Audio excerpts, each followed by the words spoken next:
बच्चे की पैदाइश हर एक माँ की जिंदगी का सबसे अहम लम्हा होता है। पैदाइश के वक्त का बच्चे का पहला रोना ये वाहिद रोना होता है जो उसके लिए बेहद खुशी और सुकून लेकर आता है। उसे इस बात की खुशी होती है कि उसका बच्चा सही सलामत दुनिया में आ गया है। लेकिन जैसे जैसे वो नन्हा सा बच्चा बढ़ता है, उसका हर रोना, हर तकलीफ माँ बाप और फैमिली मेंबर के लिए एक फिक्र का बाइस होता है। नए वालिदैन, उनके दादा दादी, नाना नानी और बाकी फैमिली मेंबर सभी चाहते हैं कि इस नन्हे मेहमान का ख्याल बहुत ही अच्छे तरीके से करें।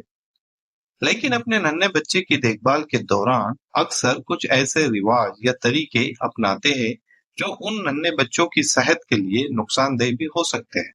नए वालिदैन अक्सर अपने बड़े बूढ़े दोस्त, रिश्तेदार या सोशल मीडिया के मशवरों से ऐसे रिवायती तरीके या प्रैक्टिसेस पर भरोसा कर बैठते हैं जो आज के साइंटिफिक जदीद दौर में कई बार सही नहीं होते हैं।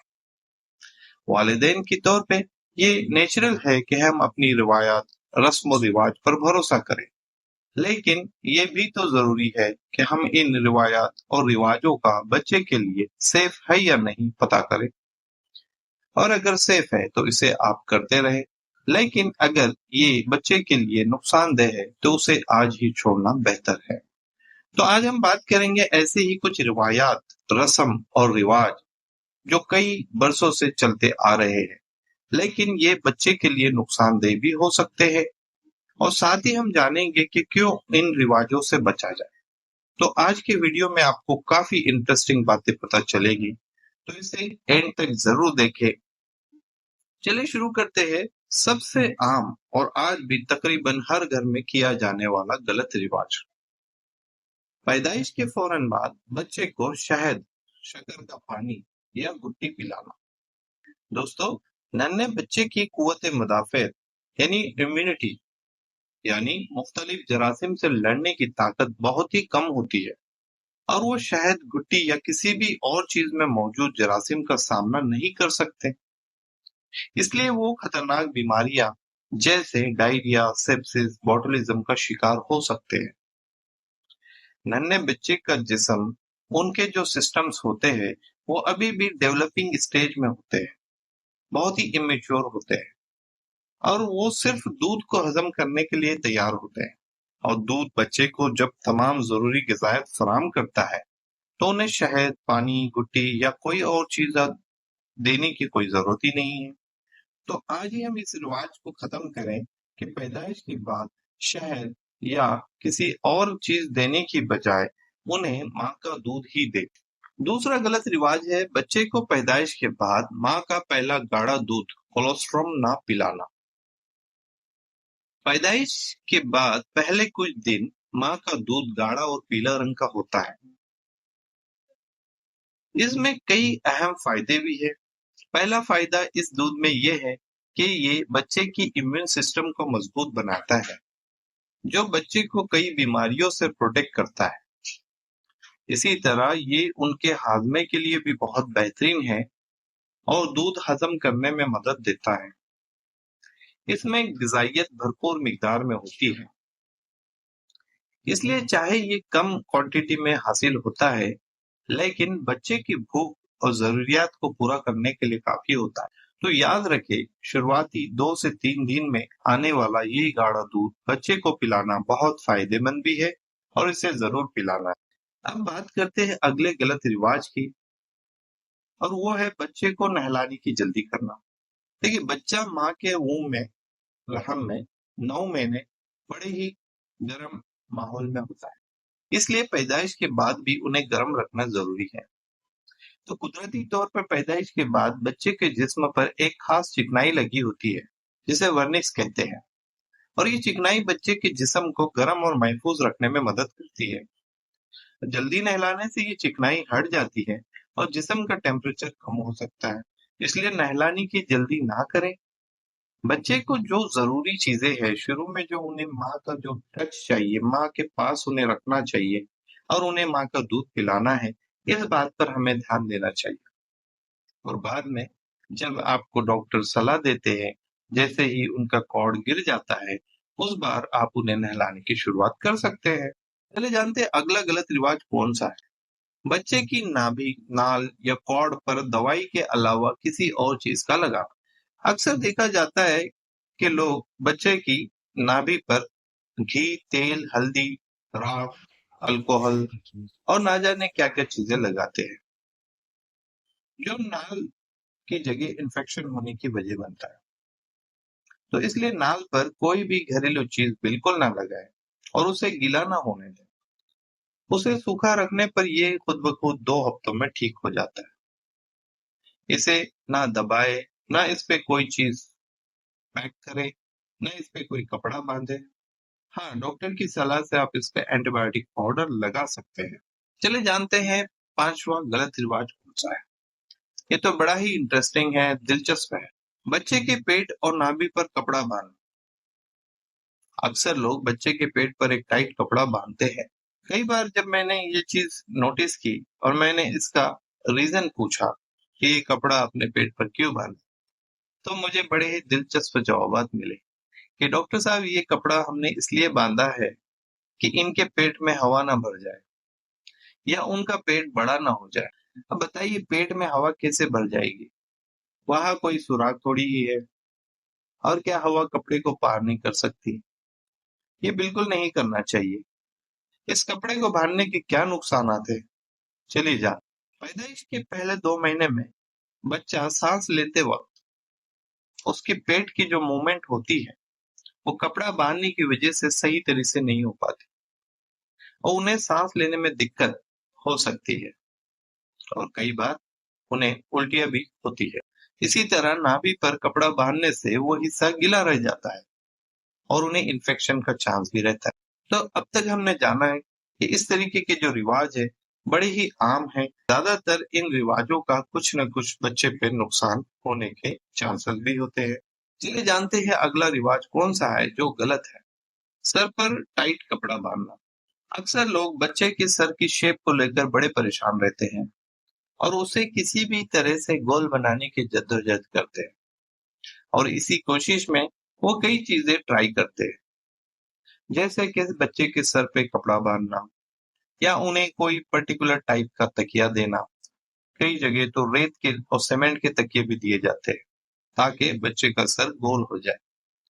हम सब जानते हैं कि सर के अंदर बच्चे का एक इमेच्योर और डेवलपिंग ब्रेन होता है और बच्चे की सर की हड्डियां मुकम्मल तौर पर जुड़ी नहीं होती है। उनके दरमियान कई नर्म जगह भी होती है।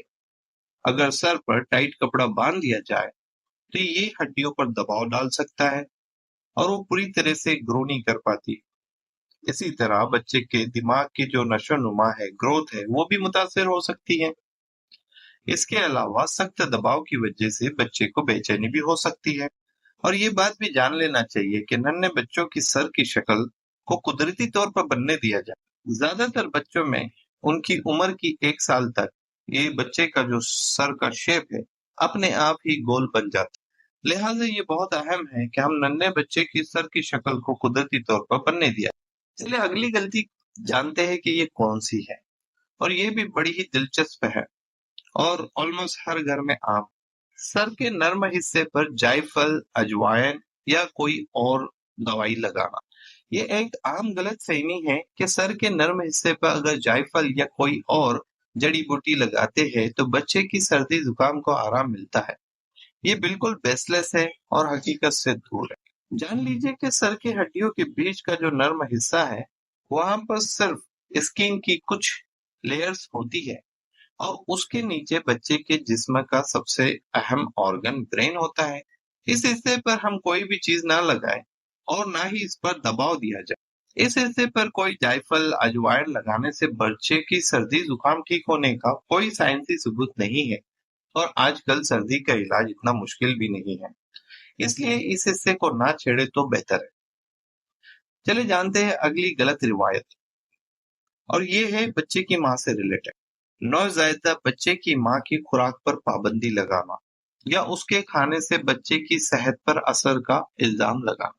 अगर बच्चे को गैस हो जाए, पेट में दर्द हो जाए तो इल्जाम माँ पर लगाया जाता है कि जरूर माँ ने दालें, आलू या कॉलीफ्लावर खाया होगा, या जब बच्चे को सर्दी हो जाए तो माँ ने कुछ ठंडा खाया होगा।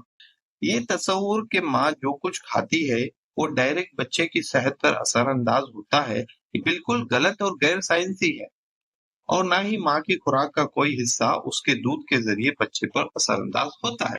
इसलिए माँ को अपनी पसंद का मुतवाजन और हेल्दी गिज़ा खाने दे, ताकि वो खुद भी सेहतमंद रहे और बच्चे को बेहतरीन दूध फराहम कर सके। अगली गलती जिससे बचना भी बेहद जरूरी है, बच्चे को बिना किसी डॉक्टर की सलाह के कोई भी दवा, जड़ी बूटी देना या घरेलू टोटके आजमाना। दोस्तों, हर बच्चा अलग होता है, उनकी जरूरियात अलग होती है, उनकी उम्र और वजन के हिसाब से दवाइयाँ भी अलग अलग हो सकती है। इसलिए किसी और बच्चे की दवाई या किसी के कहने पर कि मेरे बच्चे को ये दवाई काम करती है, आप भी दे दो, ऐसा करना नुकसानदेह है। हमेशा बच्चे को चाइल्ड स्पेशलिस्ट की सलाह से ही दवाई दी जानी चाहिए। इसी तरह पैदाइश के बाद जिन बच्चों का वजन अच्छा होता है और हेल्दी बेबी होते हैं, उन्हें किसी भी तरह की टॉनिक या ताकत की दवाई की जरूरत नहीं होती, सिवाय कुछ बच्चों के जो पूरी तरह से माँ के दूध पे है, उन्हें विटामिन D3 की दवाई रिकमेंड की जाती है। इसी तरह बच्चों में रेगुलर तौर पे कैल्शियम की सिरप या जॉन्डिस कम करने वाली दवाइयाँ या ग्राइप वाटर किसी भी तरीके से रिकमेंडेड नहीं है, इसे नहीं देना चाहिए। चलिए अब आखिर में बात करते हैं सबसे फेवरेट काम और ऑलमोस्ट 99% घरों में होने वाला ये गलत रिवाज, बच्चों की आंखों में काजल या सुरमा लगाना। सही है ना? आप भी लगाते होंगे। इसमें कोई डाउट नहीं है कि हर फैमिली चाहती है कि उनका बच्चा खूबसूरत नजर आए और उन्हें किसी की नजर ना लगे। लेकिन क्या इसके लिए बच्चे की आंखों में काजल लगाना जरूरी है?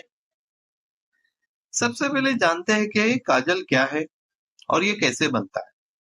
तो काजल एक तरीके की राख है जो कुछ चीजों को जलाकर, जैसे बादाम, अजवाइन, घी वगैरह जलाकर बनाया जाता है।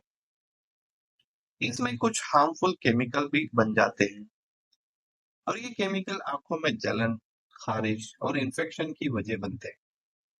कई बार आंसू की नलियों को ब्लॉक भी कर सकते हैं। इसीलिए तकरीबन सभी डॉक्टर काजल या सुरमा लगाने से मना करते हैं।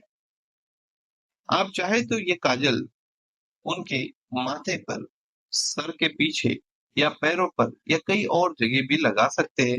तो दोस्तों, आज हमने जाना कि कई आम रिवायती बातें और रिवाज साइंसी बुनियादों यानी साइंटिफिक एविडेंस पर खरी नहीं उतरती।